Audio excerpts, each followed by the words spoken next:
So everybody's been talking about Messi. Everybody's been talking about Mbappé, about Haaland, about Kane. The big names, the faces on every poster, the headlines after every match. And while the whole world had its eyes pointed somewhere else, one man walked into the Estadio Azteca tonight and quietly took over a World Cup game like it belonged to him. Luis Díaz. A goal, an assist, and 90 minutes of running the show. And here's the thing that should scare every other team in this tournament. Barely anybody saw it coming. This guy arrived in Mexico with almost no noise around his name, and he just announced himself on the biggest stage in football. So tonight we're breaking down Colombia 3, Uzbekistan 1.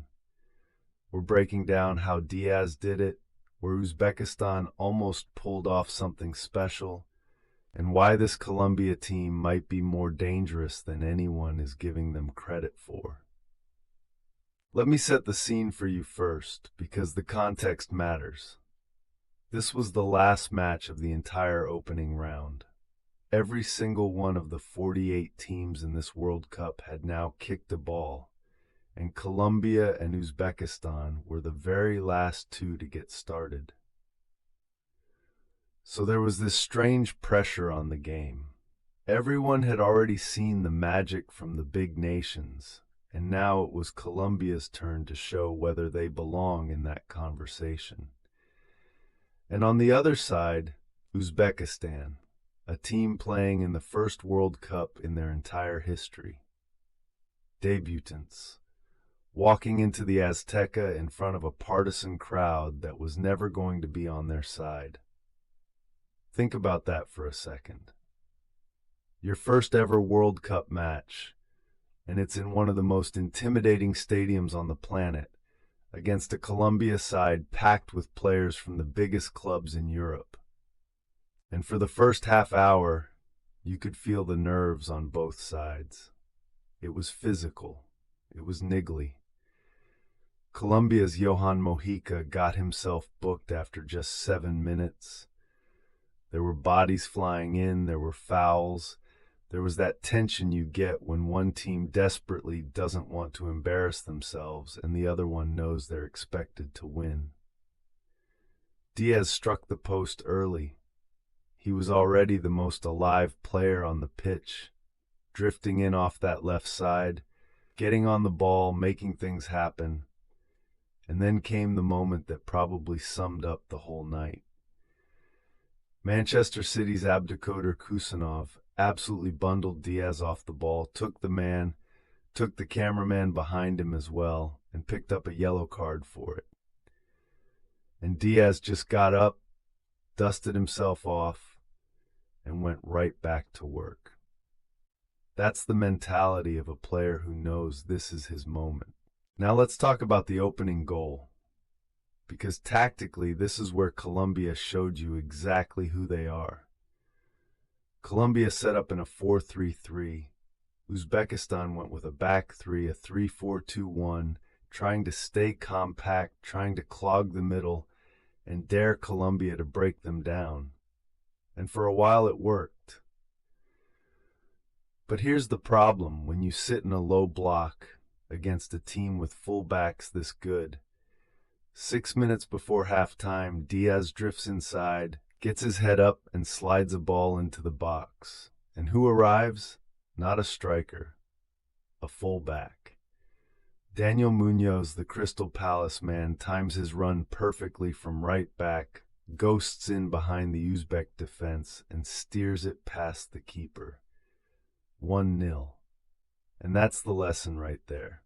When you defend deep against Colombia, you stop watching the obvious runners and their fullbacks kill you from areas you weren't tracking. Muñoz as an attacking weapon from that right side is something we're going to come back to in this tournament. Trust me. So Colombia go in at the break, a goal up, in control, and honestly it looked like it was going to be a comfortable evening.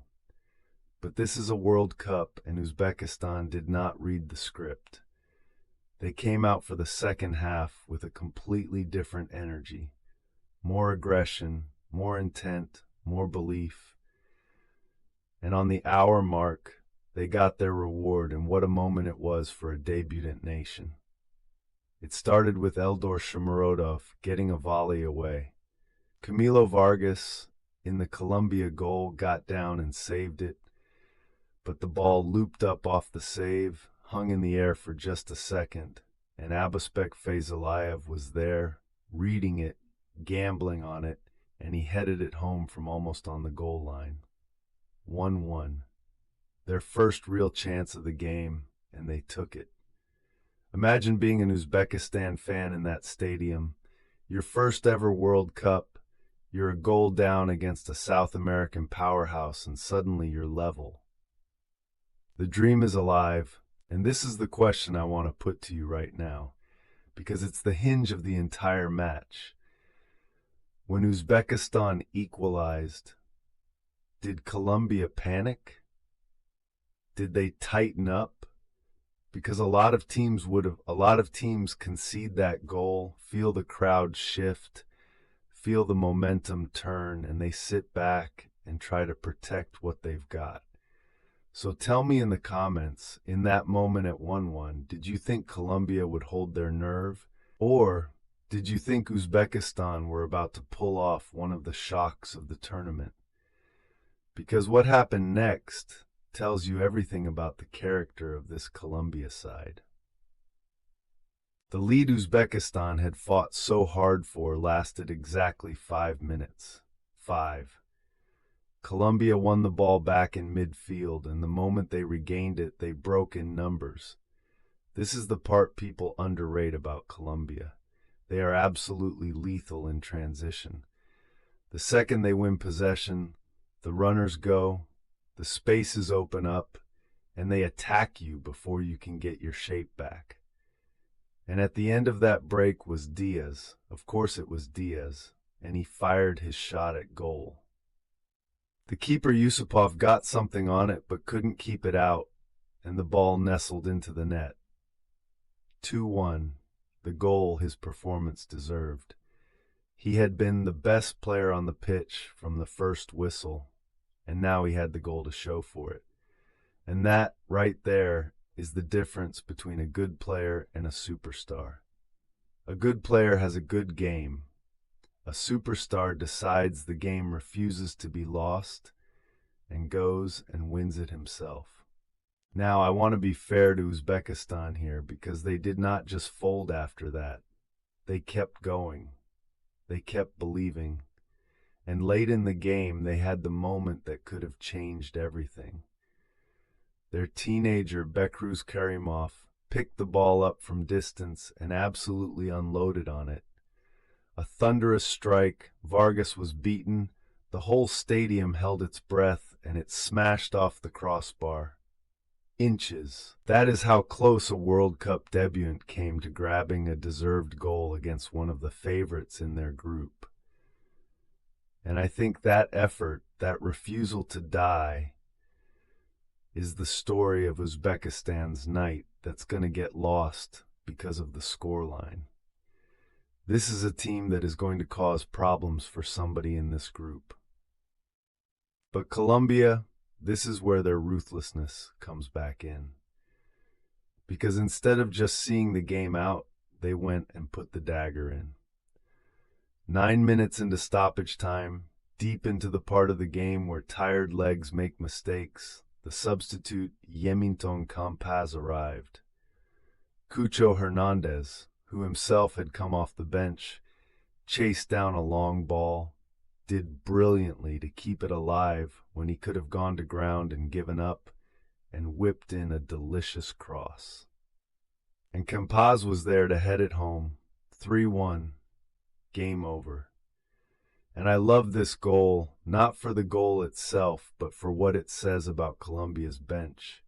Their substitutes combined to score in stoppage time. The depth of this squad is real. When your game changers are coming off the bench and immediately combining for goals, that tells you something about how far this team can go. So let's pull back and talk about what we actually learned tonight, because a 3-1 win can be deceiving if you only look at the scoreline. First, Luis Díaz is operating at a level that should genuinely frighten people. A goal and an assist, the creative spark for the opener, the decisive moment for the second. This is a man with 49 goal involvements in 51 games for Bayern Munich coming into this tournament, and he just showed he has zero intention of letting Messi and Mbappé and Haaland have the spotlight to themselves. Second, Colombia's fullbacks are weapons. Muñoz didn't just defend, he scored from an attacking run. If you give this team room down the flanks, they will hurt you. And third, the squad depth is the real story. The bench won them the comfort of the scoreline. But here's where I want to be honest with you, because I don't just want to hype Colombia up. There are warning signs in this performance, if you're a Colombia fan. They were level for 5 minutes against a World Cup debutant. They allowed Uzbekistan to grow into the second half. They gave up a clear header for the equalizer, and they let a teenager rattle the crossbar in the dying moments. Against Uzbekistan, you get away with those lapses. Against the elite teams in the knockout rounds, those same moments become goals, and those goals end your tournament.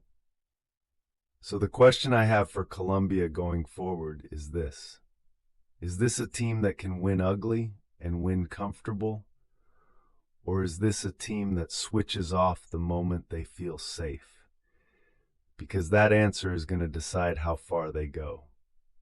And for Uzbekistan, I don't want anyone watching this to feel sorry for them, because they should be proud. First World Cup in their history, away from home in a hostile stadium, and they went toe-to-toe with a serious football nation. They scored. They hit the bar. They never stopped believing. The quality of their final ball let them down at times. Their delivery from set pieces was lacking, and that's the level they need to find. But the spirit is there.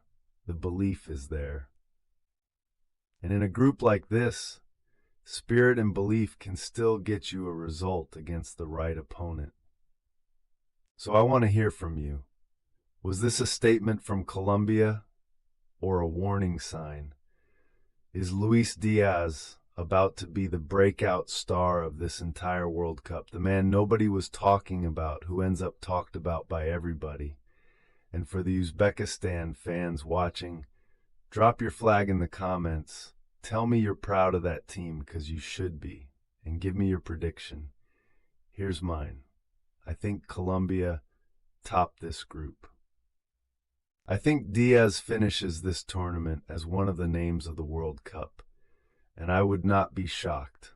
I would not be shocked at all if this Colombia team goes deeper than anyone expects. Write it down. Come back to this video. Let's see if I'm right. Because that's the beautiful thing about a World Cup. The big names get the headlines.